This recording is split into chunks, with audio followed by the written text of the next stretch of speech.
ചേട്ടനോട് എനിക്ക് പ്രേമം തോന്നിയല്ല പൊന്നെ. ചേച്ചി, ചേട്ടന്റെ ആത്മാവിന് നിത്യശാന്തി കിട്ടാൻ ഞാൻ വായന ഒന്ന് തുടങ്ങട്ടെ.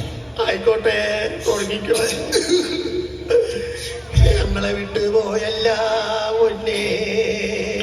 രാജവും രാധയും കൂടി മായാവിയെ തേടി കാട്ടിലൂടെ പ്രാഞ്ചി നടക്കുമ്പോൾ മുതുക്കിക്കാർന്നൊരു മായ കുട്ടൂസനും ഡാഗരിയും വന്ന് അവരുടെ മുമ്പിലേക്ക് ആടി. ഇതൊന്നാരിത് ഭാഗവതത്തിന്റെ ഉള്ളിൽ കൊണ്ടുവന്ന് ബാലനം വെച്ചാൽ വീട്ടിൽ കൊണ്ടു വെച്ചു വയ്ക്കാം. അയ്യോ, മരണം വാതിൽക്കലൊരു നാൾ സൈക്കിളുമായി വന്നു നിൽക്കുമ്പോൾ ചിറകടിച്ചൻ കൂടു തകരും. അതും ഉണ്ണിക്കത്ഭുതമാഹ്ലാദം.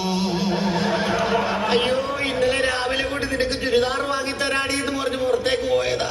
ചുരിദാറിനൊക്കെ ഒരുപാട് വിലയായത് കാരണം ചുരിദാർ വേണ്ട മനുഷ്യ, ചുരിദ 5 ചുരിദ് 4 മതിയെന്ന് ഞാൻ പറഞ്ഞതല്ലേ. എന്നിട്ട് വന്ന് കിടക്കണ കിടപ്പ് കണ്ടാ പൊന്നേ. അതും ഉണ്ണിക്കത്ഭുതമാഹ്ലാദം. ഇരുന്നിരുമ്പിൽ 8 കുറ്റിമുട്ട ഒറ്റ അടിക്ക് തിന്നണ അണ്ണനല്ലായിരുന്നോ ഇത്?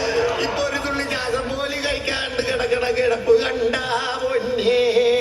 അതും ഉണ്ണിക്കത്ഭുതമാഹ്ലാദം.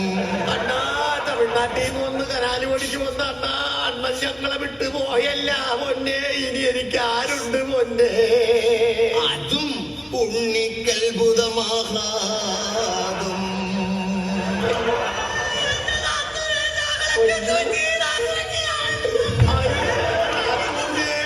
എങ്ങനെ കണ്ടാവൻ സൈക്കിളിലല്ല നാത്തൂരെ.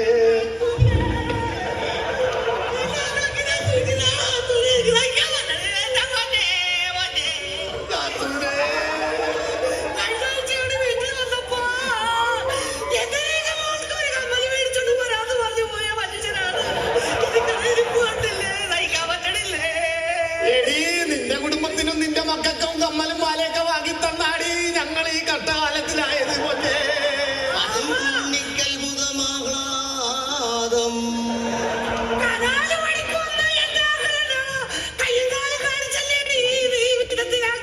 നീ വലിയ വർത്തമാനമൊന്നും പറയണ്ടാടി. നീ തൊട്ടപ്പുറത്തെ വീട്ടിൽ നിന്ന് കോഴിമുട്ട ഓട്ടിച്ചിട്ട് പോലീസുകാര് നിന്നെ ജയിലിൽ കൊണ്ടുപോയിട്ടല്ലേടി പൊന്നെ. അതും ഞങ്ങൾക്കത്ഭുതമാഹ്ലാദം. നാത്തൂനെ, നമ്മളെന്തിനാണ് ആവശ്യമില്ലാത്ത കാര്യങ്ങൾ പറഞ്ഞ് തല്ലി പിടിക്കുന്നത്? ഈ ചുരിദാർ എവിടെ നിന്ന് വാങ്ങിയതാണ് നാത്തൂന്? അയ്യോ, ഇത് കോട്ടയം കുയ്യപ്പാസിന്ന് വാങ്ങിയതാണല്ല പൊന്നെ. അയ്യോ, പുറത്തുനിന്ന് നോക്കുമ്പോ ചെറിയ കടയാണ് നാത്തൂനെ. അതിന്റെ അകത്ത് കയറിയിട്ട് പുറത്തോട്ട് നോക്കണം. അതിവിശാലമായ മറ്റൊരു ഷോറൂം കാണാൻ നാത്തൂനെ. എന്നെ കാണാൻ രാവിലെ മറ്റവനില്ലേ, അവൻ അവളുടെ കൂടെ ഒളിച്ചോടിപ്പോയി നാത്തൂനെ. സഹിക്കാൻ പറ്റണില്ല പൊന്നേ. എന്നാലും അവന് ഇതിന്റെ ആവശ്യം ഉണ്ടായിരുന്നോ? അതും ഉണ്ണിക്കത്ഭുതമാഹ്ലാദം. നാത്തൂനെ, നമ്മുടെ കൊച്ചുണ്ണില്ലേ, തായമുള്ള കൊച്ചുണ്ണി, കൊച്ചുണ്ണിയുടെ കൂട്ടുകാരൻ അടിമയില്ലേ, അടിമനെ കൊള്ളക്കാരൻ പിടിച്ചു കെട്ടിയിട്ട് നാത്തൂനെ. അയ്യോ, എന്റെ കൊച്ചുണ്ടിയെ, ഇനി നിനക്കാരുമില്ലല്ലോടാ കൊച്ചുണ്ടിയെ. ആരെങ്കിലും കേട്ടാൽ എന്ത് കരുതും നാത്തൂനെ? അയ്യോ, എന്റെ അണ്ണോ, അണ്ണന്റെ കിടപ്പ് കണ്ടിട്ട് സഹിക്കണില്ലല്ലോ അണ്ണാ. നാത്തൂനെ, ഇനി കുറച്ച് കഴിഞ്ഞിട്ട് വരെ എനിക്ക് ആരെങ്കിലും വന്നിട്ട് കാര്യം മതി. വെറുതെ എന്തിനാ നമ്മുടെ തൊണ്ടയിലെ വെള്ളം പറ്റിക്കണം?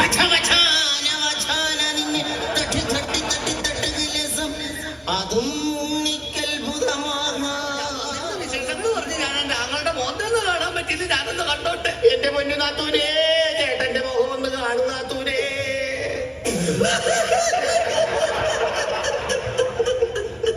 അതും നമ്മൾക്കത്ഭുതമാഹ്ലാദം. എന്റെ നാത്തൂനെ, നേരം വെളുത്ത് മുതലേ മുഖം കണ്ടിട്ട് ഞാൻ ബാത്റൂമിൽ കയറിയിട്ട് ചിരിച്ച്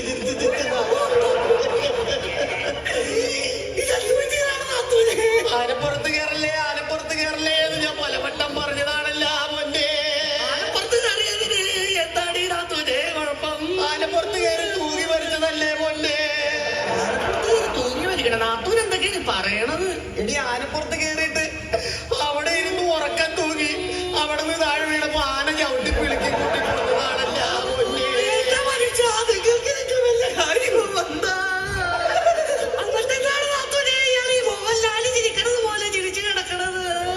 മോഹൻലാൽ ചിരിക്കണ പോലെ ചിരിക്കണതല്ല പൊന്നെ.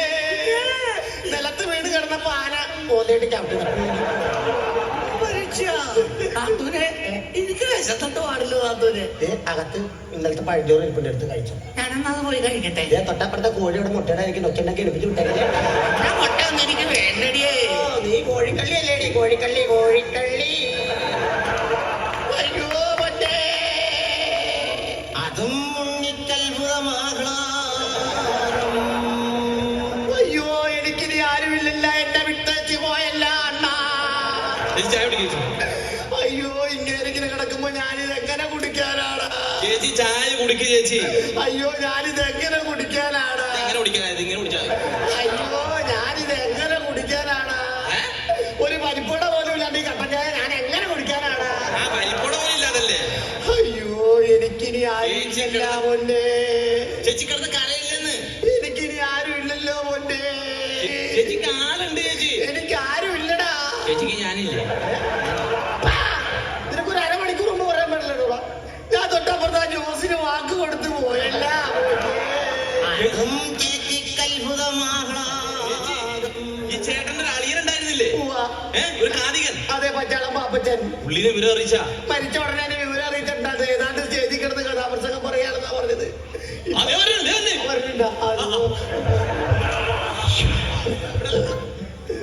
ചേട്ടാ പോയല്ല. പെങ്ങളെ, ജീവിതം എല്ലാവർക്കും ഒന്നേ ഉള്ളൂ പെങ്ങളെ. പ്രിയമുള്ളവരെ, ദുഃഖാർത്ഥരായ കുടുംബാംഗങ്ങളെ, എനിക്കൊരു കഥ പറയുവാൻ എനിക്ക് അവസരം ഒപ്പിച്ചു തന്ന ഈ അളിയനോട് എന്റെ അഭിവാദനങ്ങൾ അറിയിക്കുകയാണ്. ഒരുമിച്ചു നമുക്കൊന്ന് കരഞ്ഞിരിക്കാം, ഒരുപാട് ദുഃഖങ്ങൾ പങ്കുവയ്ക്കാം. ഒരു ചിലവും വരികില്ല, ഒരു പൈസയും വരികില്ല. അളിയൻ ഇനി ഒരിക്കലും റിട്ടേൺ വരില്ല. നമ്മുടെ അളിയന് ഒരിക്കലും റിട്ടേൺ വരില്ല. തല്ലി കൊല്ലണം. പ്രിയമുള്ളവരെ, ഞാനങ്ങ് കൊട്ടാരക്കരയിൽ ഒരു കഥാപ്രസംഗ പരിപാടി അവതരിപ്പിച്ചുകൊണ്ടിരിക്കുമ്പോഴാണ് കമ്മിറ്റിക്കാർ എന്നോട് വിവരം പറയുന്നത് നിങ്ങളുടെ അളിയന് മരിച്ചുപോയെന്ന്. ഞാനവിടെ ഓടിച്ചെന്ന് പറഞ്ഞു, എന്റെ അളിയൻ മരിച്ചുപോയി, ഞാൻ വിട്ടോട്ടെ. അവർ പറഞ്ഞു പോകണ്ട, നേരെ വെളുത്തിന് പോയാൽ മതി എന്ന് പറഞ്ഞ് കെട്ടിയിട്ടെന്നെ. അവിടുന്ന് ഞാൻ ഓടിപ്പിടിച്ചു വരികയാണ് എന്റെ അളിയനെ കാണാൻ വേണ്ടി. കാടും മലയും പുഴയും പിന്നെ മതിലുകളുടെ വന്ന് ചാടി, മതിലുകളുടെ വന്ന് ചാടി, നൂറെ കുതിച്ചു പാഞ്ഞു. അളിയനെ കാണാനെത്തി, എന്റെ അളിയനെ കാണാനെത്തി, ചീഞ്ഞ അളിയനെ കാണാനെത്തി. അങ്ങനെയാണ് ഞാൻ അളിയനെ കാണാനെത്തിയത്. കഥാപ്രസംഗത്തിന്റെ കഥ പറയുന്നതിന് മുമ്പ് ഈ ഭരണ വീട്ടിൽ നിന്ന് കരയാൻ വേണ്ടി തയ്യാറെടുത്തിരിക്കുന്നവരെ ഞാനൊന്ന് പരിചയപ്പെടുത്തുകയാണ്. അളിയന്റെ വലതുഭാഗത്തിരിക്കുന്ന മറ്റാരുമല്ല, അളിയന്റെ സ്വന്തം ഭാര്യ. പൊട്ടി പൊട്ടി വിങ്ങി വിങ്ങി കരയുന്നത് അളിയന്റെ കുഞ്ഞു പെങ്ങൾ. ഒരു കഥാപ്രസംഗ പരിപാടി എനിക്ക് അവതരിപ്പിക്കാൻ അവസരം കിട്ടിയതിൽ ഞാൻ വളരെ കൃതാച്ഛനാണ്. എന്റെ കഥയുടെ പേര് അളിയന്റെ ചീഞ്ഞ ജഡം. ജീവിച്ചിരുന്നപ്പോഴേ നീ ഇങ്ങർക്കും ഞങ്ങൾക്കും കഥ പറഞ്ഞ് മനസ്സമാനം തന്നിട്ടില്ല.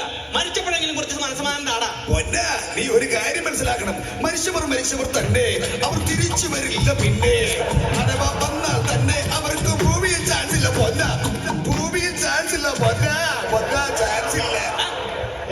ഒരു കാതികനെ നോവിച്ചു വിട്ടുള്ള വിഷമം ഞാൻ നിന്നെ കാണിച്ചു തരാം. ഇവിടെ പൊന്ന മര്യാദ കഥ പറഞ്ഞ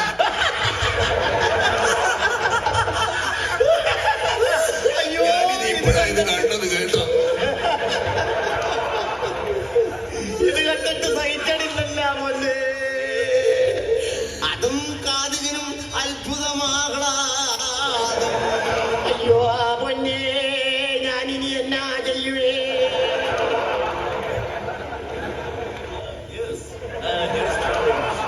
ഹലോ, ഹായ് മിസ്റ്റർ, നിങ്ങളെ തന്നെ. അതെ, ഇങ്ങോട്ട് വാ. അതെ, ഇതൊരു മരണ വീടാണോ?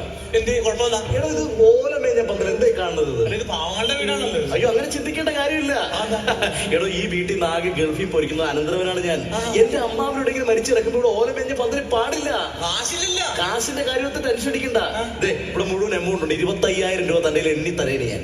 എന്ത് വേണമെങ്കിലും ചെയ്തു. നല്ല അടിപൊളി ഷാമിയെ പന്തലിട്ടേക്കാം. അവിടെ ഇവിടെ ഈ കുടിക്കാനും കഴിക്കാനൊക്കെ ആൾക്കാർക്ക് എന്താ കൊടുക്കുന്നത്? ചായയും ബ്രെഡും. അയ്യോ, ചായയും ബ്രെഡോ? എടോ, ഗൾഫിൽ പോയിരിക്കുന്ന ഒരു അനന്തരവനുള്ള ഒരു വീടാണ് ഇവിടെ. അതുകൊണ്ട് ചായയും ബ്രെഡും കൊടുത്താൽ പോരാ, നല്ല അടിച്ചുപൊളി ബിരിയാണി ഐസ്ക്രീമും വേണം കൊടുക്കാൻ. എടാ, കാശിന്റെ കാര്യം എടുത്ത് പഠിക്കണം. 25,000 രൂപ എണ്ണി തന്നിട്ടുണ്ട്. അതിൽ നിന്ന് അഡ്ജസ്റ്റ് ചെയ്തോ? കാറ്ററിംഗ് സർവീസിനെ ഏൽപ്പിച്ചോ? അടിച്ചു പൊളിച്ചങ്ങോട്ട് പോട്ടെ. ഇങ്ങോട്ട് വന്നേ. ഈ ശവത്തിന്റെ സംസ്കാരമൊക്കെ എങ്ങനെയാണ്? ശവത്തിന്റെ സംസ്കാരത്തിന്റെ കാര്യമൊക്കെ എങ്ങനെയാണ്? എങ്ങനെ സംസാരിക്കാൻ മരിച്ചു പോയില്ലേ? അവിടെ സംസാരമല്ല, ശവത്തിന്റെ സംസ്കാരത്തിലുണ്ട്. ജീവിച്ചിരുന്നപ്പോഴേ സംസ്കാരം ഉണ്ടായിരുന്നു. പിന്നെ മരിച്ചു. ആ സംസ്കാരത്തിന്റെ കാര്യമല്ല ഞാൻ ഉദ്ദേശിച്ചത്. ശവസംസ്കാരം. കുഴിച്ചിട്ടില്ലേ? അതിന് തെക്കുവശത്ത് കുഴി കുത്തിയിട്ടുണ്ട്. അയ്യോ കുഴി പാടില്ല. പിന്നെ? നല്ല അടിപൊളി ചന്ദനമുട്ടി വെച്ച് വേണം കത്തിക്കാൻ.